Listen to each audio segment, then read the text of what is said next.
నమస్తే, నేను మీ ఈశ్వర్. ఈ6 న్యూస్కి స్వాగతం. వార్తల్లోని ముఖ్య అంశాలు. ముందుగా వినాయక చవితి శుభాకాంక్షలు ప్రేక్షకులకు, మిత్రులకు, శ్రేయోభిలాషులకు.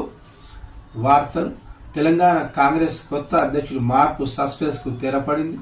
బీసీ నేత వైపే పార్టీ అధిష్టానం మొగ్గు చూపింది. అందరూ ఊహించినట్లుగానే పార్టీ పగ్గాలను బీసీ నేత ఎమ్మెల్సీ మహేష్ కుమార్ గౌడ్ను వరించింది. CM Revanth Reddy, deputy CM Bhatti విక్రమాలతో ఏఐసిసి పెద్దలు కలిసి భేటీ అయ్యి ఈ నిర్ణయం తీసుకున్నట్టు తెలిసింది. ఈ పోటీలో అదే గౌడ బీసీ సామాజిక వర్గానికి చెందిన మధు యాష్ గౌడ్ కూడా ఉండే. కానీ ఏఐసిసి పెద్దలు మహేష్ కుమార్ గౌడ్ పేరును ఖరారు చేశారు. ముందు స్థానిక సంస్థలను దృష్టిలో పెట్టుకొని బీసీ వర్గానికి తెలంగాణ అధ్యక్ష పదవి ఇచ్చినట్లున్న పార్టీ నాయకులు అనుకుంటున్నట్టు తెలుస్తుంది. టీపీసీసీ పదవి బీసీ వర్గానికి వచ్చినందుకు పార్టీ వర్గాలు సంతోషం వ్యక్తం చేశారు. ప్రజల నుండి కూడా మంచి స్పందన వస్తుంది.